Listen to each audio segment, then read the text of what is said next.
Bienvenue tout le monde à ce 42e épisode de la Tête à Papineau. Je suis votre animateur pour l'occasion, Alexis Thibault, directeur de Bistro Brain. On espère que vous allez bien et que vous vous sentez curieux et curieuse à l'instant. Pour débuter cet épisode, on fait un petit retour sur nos derniers événements de Bistro Brain. Donc, on a eu 3 événements en tout. On a eu 2 à Sherbrooke, 1 à Montréal. Dans l'ordre, le 5 mars, Femmes en sciences.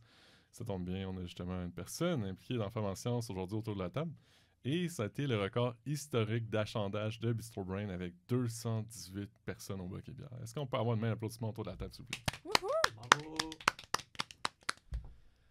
Merci beaucoup. Et donc, on continue avec notre enfilée le 19 mars avec Santé mentale jeunesse avec 112 personnes, un peu en dessous de notre moyenne annuelle de l'année passée de 113 personnes. Donc, on s'en plaint pas, ça va quand même bien, puis on vous remercie d'être au rendez-vous. Sinon, il y avait à Montréal le 12 mars l'événement Santé et réadaptation avec 42 personnes. On remercie encore nos collaborateurs pour l'occasion, le CRIR et le CMDO. Vous allez voir ça sur notre chaîne YouTube qui va maintenant atteindre le cap des 50 000 visionnements, mesdames et messieurs. 50 000 visionnements, c'est quand même pas rien. Il y a une moyenne d'au moins 90 écoutes par enregistrement, par présentation. On vous invite à aller voir un petit coup d'œil. Vous êtes à Sherbrooke, allez voir ceux de Montréal. Vous êtes à Montréal, allez voir ceux de Sherbrooke. Il y a vraiment plein de thèmes qui sont différents de l'endroit à l'autre. Donc, aujourd'hui, autour de la table, on a Loïc qui est tombé sur un os dans l'histoire de la science. Salut Loïc. On va parler paléontologie, on va parler dinosaures. Et sinon, on a à l'entrevue Marika qui reçoit Juliette Barbeau, coordonnatrice du collectif Féminiscience. Donc, salut Marika, salut Juliette. Allô?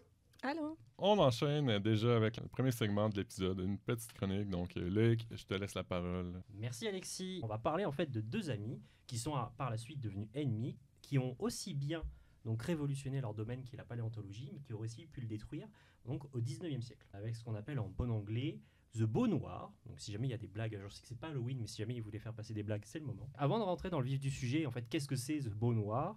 C'est important que je vous présente un peu les 2 protagonistes de l'histoire. D'un côté, on va avoir donc Othniel Charles Marsh, qui est un personnage américain, et aussi pour des raisons pratiques de toute la chronique, j'ai pas envie de répéter à chaque fois ces 3 noms, on va juste l'appeler Marsh. Qui donc est né en 1831 dans une famille modeste de fermiers américains. Initialement, il était destiné à reprendre donc la ferme de son père, mais sous l'impulsion de son oncle, face en fait à l'intérêt des sciences qu'il avait plutôt que pour les champs, il est allé faire des études. Et son riche oncle, donc George Peabody, qui va le permettre d'accéder donc à une éducation, lui permettre d'obtenir un master de l'université de Yale, et qui, après l'obtention de son diplôme, il va partir en fait à Berlin pour continuer ses études, pour voir un peu des fossiles, continuer à étudier un peu tout ce qui se faisait dans le domaine à l'époque. Ce qui est aussi important à préciser sur ce premier personnage, élément très important de l'histoire, c'est qu'il avait ce qu'on qualifie un caractère très bien trempé, voire désagréable, avec le fameux type de personnage qui vous dit mais en fait, actuellement, c'est ça. Donc vous voyez un peu le type de personnage qu'on va voilà, alors en fait, t'as faux. Donc pas le gars agréable à avoir en conversation. Au point que dans une vidéo que j'ai écoutée qui parlait justement en fait de cet événement, il le décrivait le rencontrer comme étant aussi agréable que s'empaler sur une fourche. Donc je pense que c'est très visuel pour voir un peu qu'est-ce que c'est la couleur du bonhomme. My God! Pas de bon sens. Donc notre deuxième protagoniste, lui, s'appelle Edward Drinker Cope, qu'on va juste appeler Cope pour le reste de la chronique. Pareil, pour un souci de simplicité. Alors Cope, c'est l'opposé de Marsh, dans le sens que lui, il vient d'une riche famille américaine, donc de Quaker, et il est né en 1840. C'était pas forcément aussi le meilleur étudiant, parce qu'en fait, il essayait, alors de ce que j'ai pu lire et entendre, il essayait surtout de gratter de l'argent à sa famille, à son père en l'occurrence, par tous les moyens possibles. C'est plus en fait après qu'il est venu à s'intéresser aux sciences naturelles, et en l'occurrence la paléontologie, qui va devenir ce qu'on appelle un gentleman naturalist, dans le sens qu'il était présent dans l'université, mais il n'étudie pas, il était juste là en fait à observer les gens et à apprendre en fait par lui-même, juste en observant. Donc après un certain moment, il va quand même réussir donc à convaincre son père de laisser poursuivre ses études, et c'est là en fait où il va se tourner véritablement vers la paléontologie, sous en fait l'édige du professeur Joseph Leidy, qui pour l'époque, en termes de paléontologie, c'était The Dude, c'était le big boss. Donc voilà, il n'a pas appris avec n'importe qui. Entre deux, il y a la guerre de sécession donc aux États-Unis qui a éclaté. Cope, qui était un pacifiste, puis aussi que son père, voyant que il voulait pas forcément envoyer son fils dans l'armée, il l'a fait voyager en Europe. Il l'a fait voyager un peu partout jusqu'à ce qu'il arrive à Berlin, où il va finir par rencontrer évidemment notre très cher premier protagoniste, Marsh.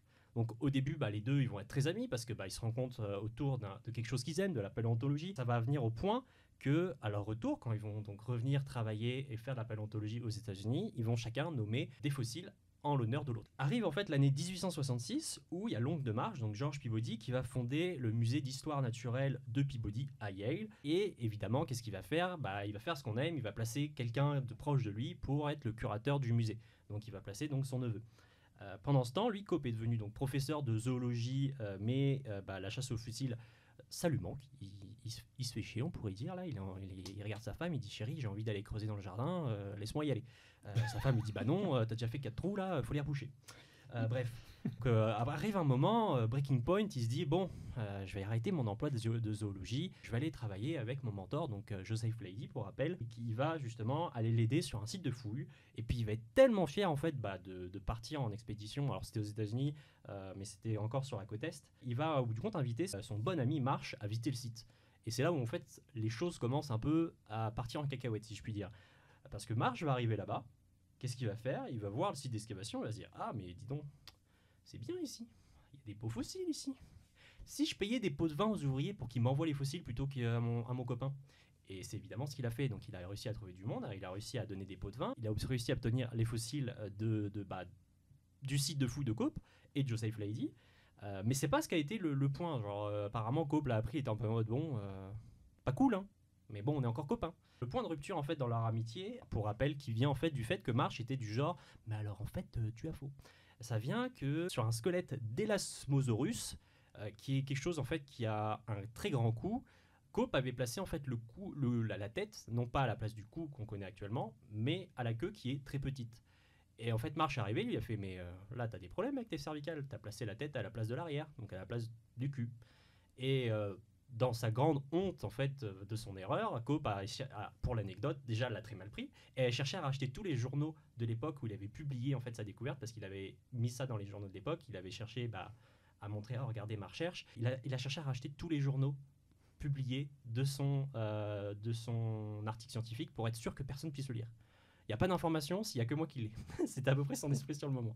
Mais au bout du compte, là, ça marque le point de rupture entre les deux, parce que il l'a humilié publiquement, il l'a humilié devant son mentor, là, Joseph Leidy. Et puis là, c'est vraiment où les deux ne peuvent plus se voir. Est-ce que c'est là que l'expression se mettre la tête dans le cul est venue ou... Je pense à la même affaire. Très bonne question. Je ne sais pas, je ne pense pas. Mais en fait, c'est surtout quand on vient regarder le squelette, c'est ça fait. On s'attend en fait que ça soit quelque chose avec une très grande queue. Il l'avait mis en fait plutôt sur le petit en se disant c'est une grande queue. À l'inverse, en fait, ça ressemblait plus à une girafe des mers, dans le sens que c'est un coup de genre 30 pieds de long, et le crâne était, les crânes étaient au-dessus. Enfin, était au bout. Donc c'était ça, au bout du compte, l'erreur. Donc suite à cette humiliation publique, les deux vont plus être amis, et vient avec l'extension des territoires des États-Unis vers l'ouest des rapports de découverte de fossiles, et les deux se disent tiens, ça serait bien d'y aller, ça serait bien de lancer une petite expédition, allez, prenons mon sac à dos, un petit goûter, et on va y aller, on va voir ce qui se fait. Donc d'un côté, en fait, Marsh, lui, il va sous couvert de son poste à l'université de Yale en tant que curateur du musée, et ça lui permet en fait d'emmener des étudiants avec lui. Tandis que lui, Cope, en fait, n'ayant pas de soutien universitaire, parce que il n'était pas forcément professeur, en tout cas en géologie, il avait quitté son poste pour rappel. Lui, en fait, il va avec ses propres finances. Il finance ses propres expéditions, mais pas que. Il va aussi s'associer avec donc l'US Geological Survey. Désolé pour mon bel accent. Pour pouvoir en fait chercher des fossiles en même temps de travailler pour eux, comme ça lui permet de réduire ses coûts d'expédition. Ça aussi, c'est un élément assez important qui reviendra au bout du compte de l'histoire, parce que d'un côté on a Marsh qui va toujours lui en fait pouvoir profiter de son statut et avoir plus ou moins des financements, pendant que Cope Et c'est ça qui va spoiler alert, c'est ça qui à la fin va l'impacter aussi, va pas forcément lui pouvoir de continuer cette guerre des eaux, comme on l'appelle, à cause des raisons de financement. Donc lorsqu'en fait notre très cher Marsh va apprendre que Cope aussi se lance là-dedans, il est pas très content, hein. Il était tellement pas content de savoir que Cope se lançait dans des expéditions pour découvrir des fossiles, il a payé des hommes pour l'espionner. En tant que personne qui perd pas ses bonnes habitudes, il essaiera encore évidemment de corrompre des ouvriers qui travaillent sur les chantiers de Cope pour obtenir les fossiles. A l'inverse, lui, Cope va pas aussi rester inactif comme la première fois, il va utiliser des tactiques similaires, donc on voit qu'il y a une très bonne ambiance de travail ou du compte dans les deux côtés, aussi bien du côté de Cope que du côté de Marsh. Maintenant, dans cette mentalité, si je vous demande qu'est-ce qu'il faisait donc aux fossiles qu'il ne pouvait pas récupérer, vous avez quoi pour vous comme solution possible? Sachant qu'il payait des gens pour soit voler les fossiles ou juste pour les espionner, et encore ça c'est juste le type de l'iceberg. Qu'est-ce que si je vous dis solution extrême, hein. Allez-y, allez loin. Je sais pas, il tuait les archéologistes. Alors, la tombe est déjà creusée. Alors extrême, j'irai pas jusque là quand même, j'irai pas jusqu'au meurtre. En tout cas, il y a pas eu de meurtre qui a été rapporté dans cette histoire. Si au lieu de sortir les preuves, ils ont enfouis. Oui, il y a eu des cas où des fossiles qui ne pouvaient pas sortir, alors soit ils les enfouissaient à nouveau pour être sûr en fait que l'autre ne les récupère pas, ou une solution que je qualifierais d'intelligence supérieure, c'était d'utiliser la bonne invention de l'époque qui était la dynamite. Dans le sens que si je peux pas l'avoir, tu ne l'auras pas, donc je le fais exploser. Qui est évidemment en termes scientifiques, purement scientifiques, complètement contre-intuitif. Hein. Tu ne fais pas exploser des... Scientifique. Mais oui, justement, c'est le savoir perdu, parce que plutôt qu'étudier un fossile complet, tu as des petits bouts de fossiles que tu dois recoller après. Non, ça fait pas de sens. C'est la différence entre un casse-tête 100 pièces puis 10 000 pièces, mettons. Ouais, c'est ça. Sauf que là, tu sais pas qu'est-ce qu'est les bords et qu'est-ce qu'est le centre, qu'est-ce qu'est une cervicale, qu'est-ce qu'est le crâne, t'es perdu, t'es tout seul. Mais oui. Mais en tout cas, on voit, même c'est Alfred. C'est quoi son nom? Nobel? Alfred Nobel, qui a gagné, dont on tire le nom du prix Nobel, qui avait inventé la dynamite. C'est ça, oui, c'est lui. C'est lui qui l'a inventé justement parce qu'il a inventé la dynamite, il me semble. Ouais, c'est ça, à son hommage, hein, d'une manière ou d'une autre. Moi, ça me fait dire aussi que le financement de la recherche était quand même plus élevé avant. Si on est capable de s'acheter des bâtons de dynamite, en plus des fouilles, assez incroyable. Jusque-là, on a grossièrement deux personnes qui agissent comme des enfants, à pas vouloir en fait laisser leur jouer aux autres quand ils en découvrent. À part ça qui aurait pu être, qui a été négatif pour la paléontologie parce que ça fait perdre des potentiels nouveaux fossiles au domaine, il y a eu cette bataille d'ego qui a mené aussi à un autre problème, c'est que encore dans leur intelligence supérieure, on s'est retrouvé dans la situation où par exemple, donc Joseph Leidy trouvait un fossile, il classifiait et il lui donnait un nom. Puis après, il allait publier ses travaux. Classique. Là, c'est le truc classique. Marsh, très sage, encore une fois. Lui, quand il trouvait un fossile similaire, qu'est-ce qu'il faisait? Il disait, tiens, je vais lui donner un nouveau nom et je vais le publier. Puis vient le tour de Cope qui, pris dans la boucle, fait exactement la même chose. Ce qui fait qu'on se retrouve avec un fossile, une espèce, 3 noms différents. Puis 3 noms différents, sachant qu'à l'époque, on n'avait pas forcément aussi les moyens de communication, ou en tout cas avec les journaux, la même diffusion, on s'en rend pas compte tout de suite.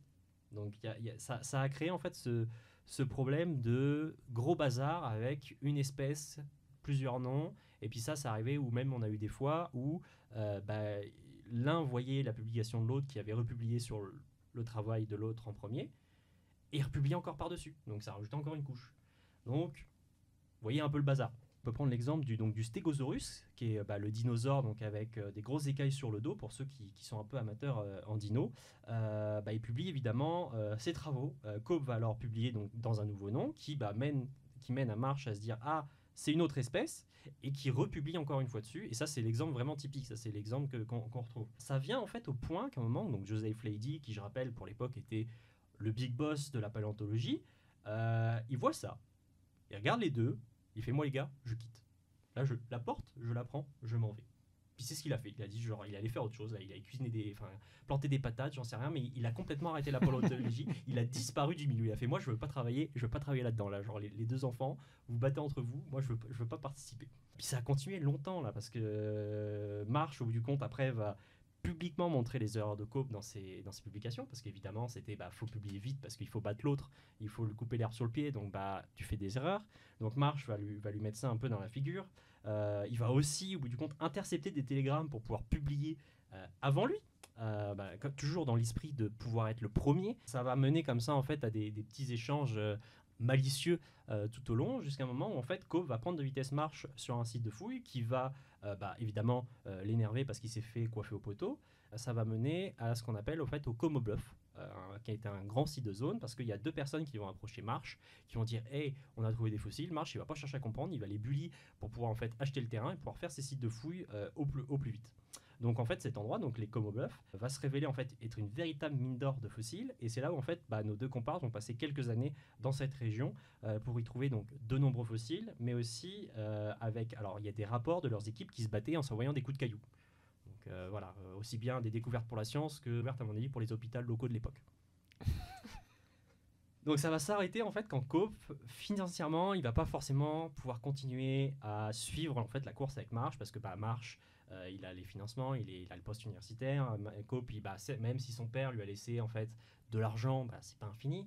Ça coûte cher parce qu'il faut aller loin, faut avoir aussi les approvisionnements. Donc c'était pas ça. Surtout que Marsh en fait, grâce en plus à l'aide de son oncle et de ses relations, il va devenir chef paléontologue donc de US Geological Survey. Et cette position va lui permettre en fait de profiter pour mettre encore plus de pression à Cope, notamment en le blacklistant en fait de tout poste gouvernementaux où il aurait pu postuler avec son expérience et publications. Et ça va aller même au point où, grâce à son poste, accuser Cope que toute sa collection en fait de fossiles a été obtenue via des fonds gouvernementaux, et donc que ça ne lui appartient pas, ça appartient au gouvernement. Face à tout ça, Cope, qui aussi commence à tomber malade, en a un peu marre. Il va partir en fait sur Hail Mary, on va dire, parce que il va aller voir un tabloïd de l'époque. Il va lui dire hey, tu veux une histoire juteuse? Là, j'ai du dossier. Là, j'ai tout ce que Marsh il m'a fait pendant toutes ces années là, pendant cette décennie. Je crois que c'était à peu près 15 ans. Tous les trucs où il a payé des gens, il a fait des pots de vin, il a essayé de tout ce qu'il a pu faire. J'ai du dossier, j'ai des preuves, j'ai des témoignages. On va parler donc des pots de vin, on va parler des erreurs aussi qu'il a pu faire dans ses publications, de l'espionnage, et comme je disais, tout ça soutenu par des témoignages. Donc Marsh, d'après vous, qu'est-ce qu'il va faire quand il va voir ça? Ça va être quoi en bon joueur? Comment il va répondre? Il va faire la même chose, mais avec un autre journal, puis en inventant plein de trucs. Alors, oui, non et non. Dans le sens que oui, il allait voir le journal, puis au bout du compte, il a fait ma réponse à Cope dans le même journal. Sauf que il n'est pas allé inventer des trucs, parce que Cope aussi avait cherché à payer des gens, il avait aussi espionné, parce que c'était un peu la bonne guerre entre les deux. Et c'est comme ça que ça a mené au bout du compte à une bataille ouverte entre les deux sur l'espace public, devant en fait toute la population américaine.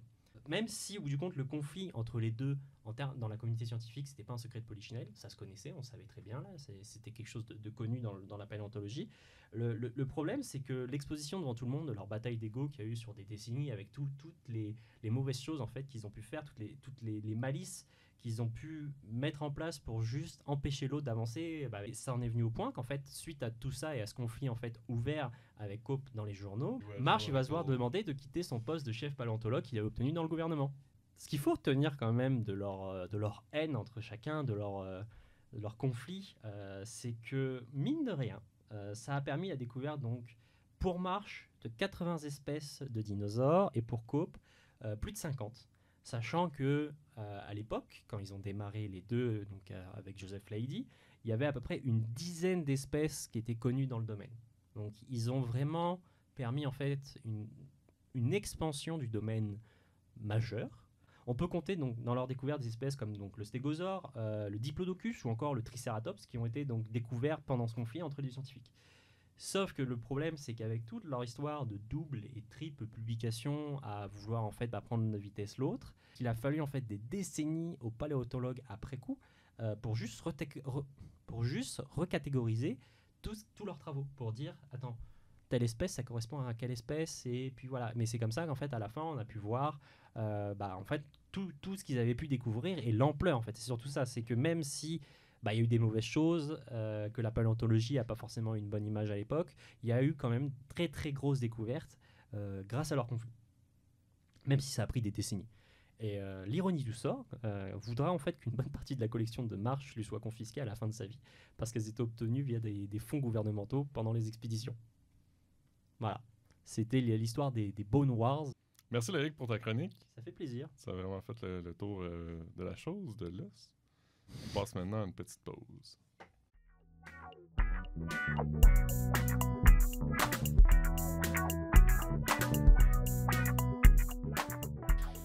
On est de retour à ce 42e épisode de La tête à Papineau. Mon nom c'est Alexis, mais maintenant je passe la parole à Marika et Juliette. Oui, merci Alexis. Donc, officiellement, bonjour Juliette. Allô, Marika. Merci d'être là. Ça me fait plaisir. Ça fait plaisir de t'accueillir. Puis c'est drôle parce que nous, en fait, on se connaît déjà parce qu'on a déjà fait du terrain ensemble dans le temps que tu étais stagiaire. Parce que tu as fait ton bac coop en écologie à l'Université de Sherbrooke. Mais maintenant, depuis janvier 2023, tu es étudiante à la maîtrise en écologie moléculaire, donc dans le laboratoire de Dany Garand, où tu analyses la dynamique des télomères chez les femelles de l'hirondelle bicolore. Tu vas pouvoir nous expliquer un peu plus ce que ça signifie. Oui, c'est quand même assez complexe comme Oui. sujet. Ben, je peux commencer peut-être par expliquer c'est quoi un télomère. Parce que je pense pas que c'est connu de tous. Puis, dans le fond, ça commence que on a toutes les cellules eucaryotes. Fait que les cellules de toutes les nôtres ou les oiseaux, les mammifères, ben nos chromosomes sont linéaires. Ça fait qu'il y a des extrémités. Puis ces extrémités-là, ben ils sont vulnérables. Donc, les télomères, eux, c'est vraiment comme le capuchon qu'ils vont protéger ces extrémités-là. Fait que c'est vraiment des sections d'ADN qui ont leur seul rôle, c'est de protéger les chromosomes, puis l'ADN qui est plus important, qui est vulnérable. Mais le fait qu'ils sont positionnés au bout, ben eux, ils vont avoir tendance à raccourcir en longueur. Donc, il va y avoir des pertes d'ADN progressivement pendant la vie d'un individu. Donc, les télomères vont devenir de plus en plus courts et éventuellement, ils deviennent trop courts, puis c'est associé souvent à la mortalité. Et des télomères plus courts, ben, ça va être associé à une plus courte longévité aussi. Ah, c'est pour ça peut-être qu'on entend que les télomères, c'est la fameuse partie de l'ADN qui pourrait permettre de ralentir le vieillissement, puis peut-être même de rendre l'humain immortel. Oui, c'est ça aussi, parce que en fait, les situations stressantes, ça peut accentuer les télomères plus courts. Là, pas pour faire peur au monde, si vous êtes trop stressé, vous allez mourir plus jeune. Mais moi, je parle peut-être plus des expériences stressantes en milieu naturel. Donc, si tu vis beaucoup d'expériences stressantes ou tu es dans un environnement peu favorable, que ça peut être plus difficile, ben, on pourrait avoir un peu une idée de ton état biologique avec la longueur de tes télomères. Qu'est-ce qui te passionne à propos de ton projet de recherche? Puis une grande question que je voulais te poser aussi, est-ce que tu préfères être sur le terrain ou en laboratoire?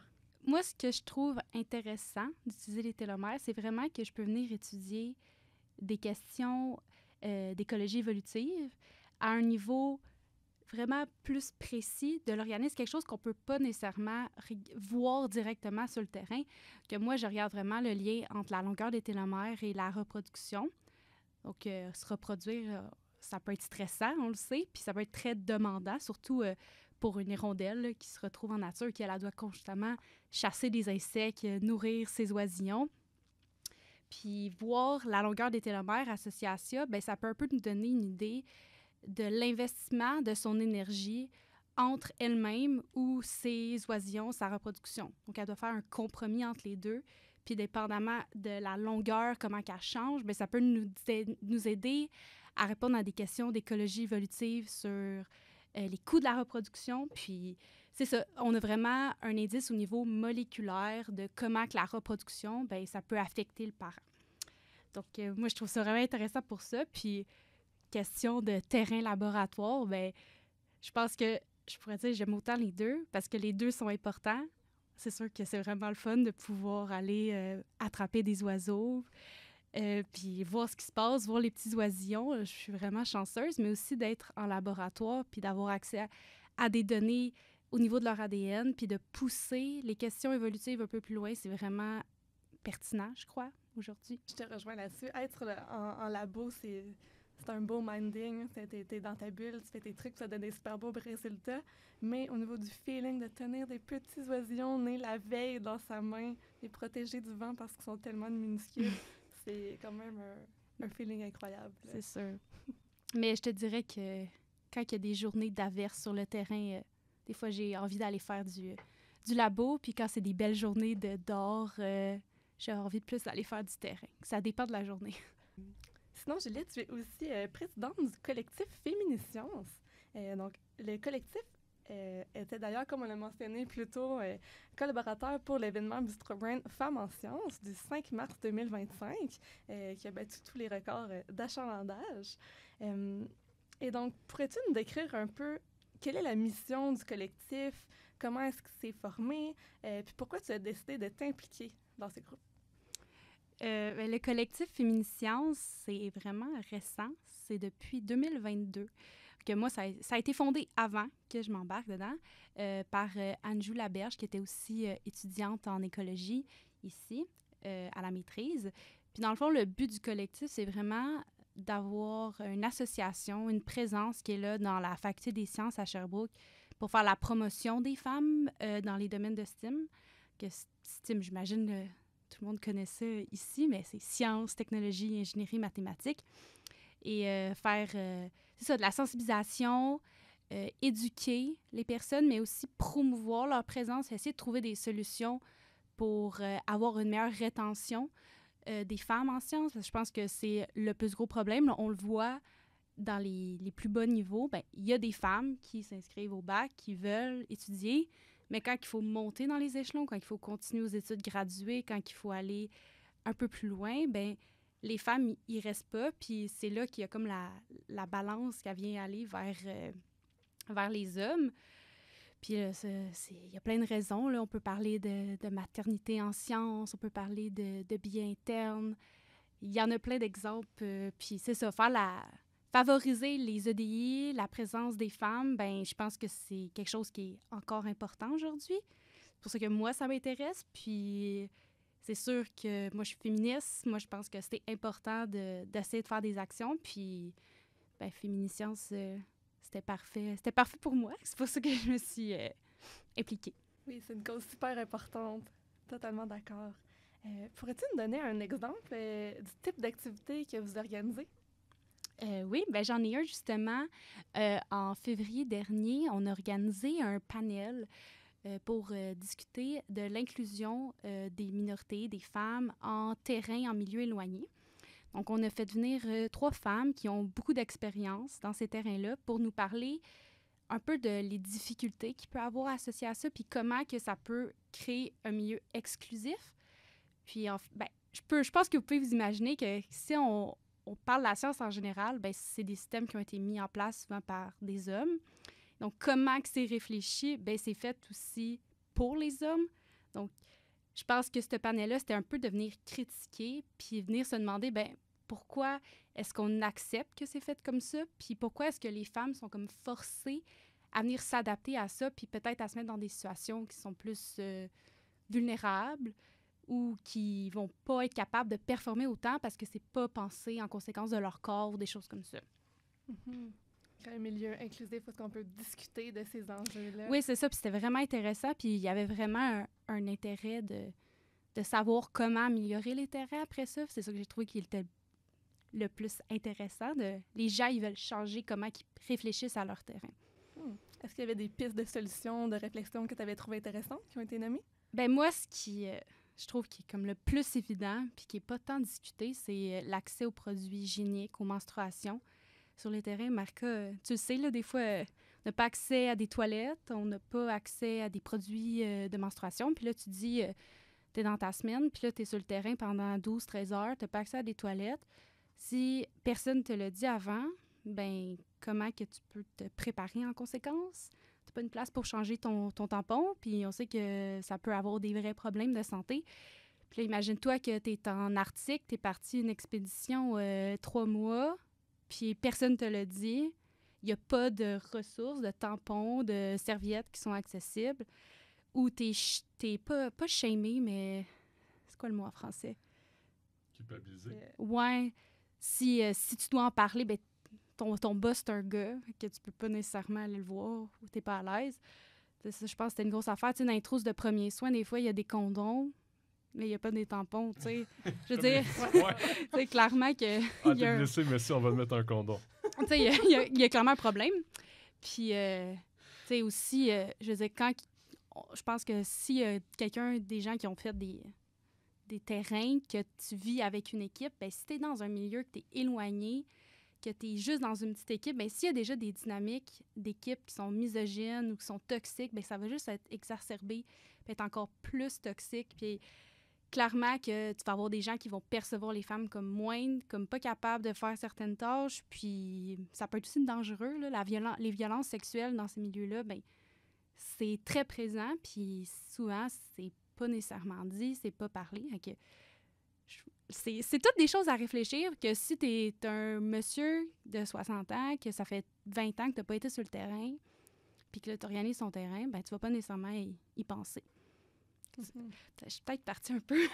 Mais je pense que ça permet de faire prendre conscience aussi. Donc, vous avez non seulement un rôle de vulgarisation, mais aussi de sensibilisation à la réalité des femmes en sciences.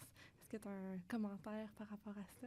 Oui, ben c'est sûr que Bistro Brain, on a eu une super belle opportunité de faire de la vulgarisation scientifique. Puis je pense que, ben, surtout moi, comment je vois les choses, c'est qu'une bonne façon de changer les choses en science, je pense qu'il y a beaucoup de gens qui le disent, c'est d'avoir des modèles, de dire « Ah, je peux m'identifier », fait que c'est d'avoir cette étincelle-là. Mais moi, je vois ça aussi un peu comme humaniser la science, puis de voir c'est qui l'humain derrière la science, que c'est quelqu'un comme toi puis moi, c'est quelqu'un qui a des hobbies hors de juste faire de la science. Parce que si tu dis, imagine-toi un scientifique, ça va être Albert Einstein, puis ça va être les deux paléontologues qui chicanent, qui ont des problèmes d'ego. C'est ça. Moi, je pense qu'une bonne façon de vulgarisation, c'est ça. C'est de montrer c'est qui l'humain derrière. Donc, nous, avec Bistro Brain, ben, c'est une façon de le faire, mais on a aussi mis en place des vidéos pour montrer à quoi ça ressemble une journée typique dans la vie d'une scientifique. Qu'est-ce que ça fait vraiment? C'est pas juste dans un labo, ça peut être super diversifié parce qu'il y a plein de domaines de la science. Puis, en fait, il y a une étude vraiment intéressante que j'avais vue, que c'était en fait les enseignants avaient changé leur mode d'enseignant, puis quand ils montraient un concept scientifique, ils faisaient juste présenter c'était qui la personne, ils montraient une photo, puis ils disaient tel concept, telle étude a été réalisée par XY. Puis ils voyaient que les étudiants qui étaient de minorité, qui voyaient des gens comme eux, ils performaient mieux dans leurs cours. Fait que juste là, ça montre que être capable de voir c'est qui l'humain derrière ça, ça nous permet d'être plus efficace, quasiment de mieux comprendre, parce que c'est ça, tu peux voir que toi aussi, c'est possible de faire ça. Puis de pouvoir s'identifier à la personne qui a fait cette découverte, cette recherche-là. Oui, exact. Sinon, tu as mentionné que vous faisiez des vidéos. Est-ce qu'il y a des plateformes sur lesquelles on peut suivre le collectif Féminisciences ou s'il y a des étudiantes en sciences qui nous écoutent, comment on peut vous rejoindre? Oui, je te dirais d'aller voir nos réseaux sociaux. Donc, on a une page Instagram, une page Facebook où est-ce qu'on met toutes nos vidéos puis toutes nos activités aussi. Donc, si vous êtes à Sherbrooke, sur le campus, toujours venir les voir. Puis, s'il y a quelqu'un qui a des idées, des projets qu'il aimerait mettre en place aussi, le collectif, c'est vraiment... Le but, c'est d'avoir un endroit que les gens peuvent se rassembler, un endroit où est-ce que les gens peuvent se sentir en sécurité puis peuvent venir parler s'il y a quelque chose, puis de mettre en place des projets aussi de manière très collaborative avec plein de personnes. Donc, vous pouvez nous écrire par courriel... à l'adresse courriel, j'imagine. On pourra mettre les liens. Les liens en bio. Plaisir. Ça va être un podcast. Lien en bio. Oui. Dernière question pour toi, qui est typique du podcast La tête à Papineau.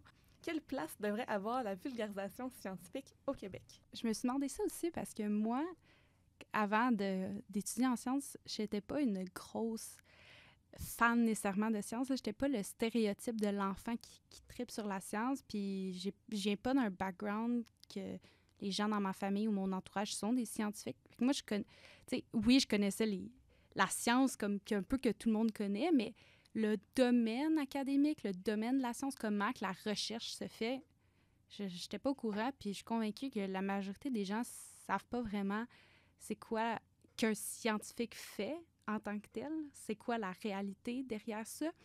Puis un peu cette déconnexion-là de, je trouve, le monde de la science, que c'est vraiment pas un boys club, mais un genre de science club, que tout le monde interagit entre eux. Ça se parle juste entre nous, puis ça a de la misère peut-être à se rendre. Puis il y a des super bons... Il y a des super bonnes, comme le Bistro Brain, là, techniques de vulgarisation, puis de rendre l'information, puis tu sais, des documentaires, puis les gens sont intéressés. Mais je pense que vraiment que la science devienne une partie de la culture populaire, comme que n'importe quel autre métier, là, tu penses, tout le monde sait comment qu'un médecin fonctionne, puis comment se rendre là, mais tu parles d'un écologiste, que ça fait, ben tout le monde à qui je parle, c'est comme, ben, tu fais quoi? Ça écologise, là, voyons, C'est tout le monde quoi? sait ça. C'est quoi le but de faire ça? Comme, pourquoi tu fais ça? Tu sais, je pense que c'est ça. Sur quelque chose qui n'existe pas. Mais ouais, mais je pense que le fait d'avoir vraiment cette popularisation, peut-être de la science que je dirais, ben ça vient aussi amener une confiance des gens vers la science, qui comprennent c'est quoi. Puis c'est ça, je dirais. Je pense que c'est... Ben, moi, je pense que c'est important. Moi, je pense que ça devrait être Et c'est pour très, ça, très c'est important. pour ça qu'on est là. Exact. Que Bistro Brain existe, entre autres. Mhm. Merci beaucoup, Juliette. Ça me fait plaisir. Merci Marca, merci Juliette pour cette belle entrevue, bien inspirante, bien instructive, toujours à apprendre des réalités d'être une femme en sciences. C'est ce qui conclut notre 42e épisode de La tête à Papineau. Merci pour votre attention, cher public. Merci Alec pour ta chronique. Merci encore une fois Marca et Juliette pour leur présence ce soir. On vous invite à nos prochains événements. Le premier événement à Québec aura lieu demain, Let's go! dans l'enregistrement Bistro Brain, donc le 26 mars à 17h à la Ninkasi pour un événement sur la santé de population qui s'appelle Santé Pop. Donc, votre honorable et humble Alexis et son acolyte Loïc vont traverser l'autoroute 20 pour, pour aller gérer ce premier événement-là avec une équipe locale, notamment. Merci d'être là. Et sinon, à Sherbrooke, on se revoit encore une fois à 17h les mercredis au Bac et Bière. Le premier, c'est le 2 avril, Agir pour le climat. On a plein de collaborateurs impliqués dans la communauté universitaire à Sherbrooke. Là. Il y a le Centre universitaire de formation en environnement durable, il y a le thème fédérateur en environnement, il y a UNICE et il y a le Climatoscope. Et après ça, il y a le 9 avril, Science et fiction, un événement qu'on aime bien, qui est en collaboration avec le Festival Cinéma du Monde de Sherbrooke, et dans lequel on va départager la science de la fiction dans des films de science-fiction. Ah, que c'est beau comme concept. Et dernier événement d'ici le prochain enregistrement, c'est à Montréal, à 18h, au Pub de l'Île Noire. C'est un mardi. Tenez-le pour dit. C'est le 8 avril, à 18h, au Pub de l'Île Noire. Et cette fois-ci, c'est en collaboration avec le Centre d'innovation biomédicale et la professeure Frédéric Leroux. On va parler des bactéries et des phages, ceux qui connaissent. Donc, soyez-y, c'est un rendez-vous. Et d'ici là, on souhaite une très bonne séance. Merci pour votre attention.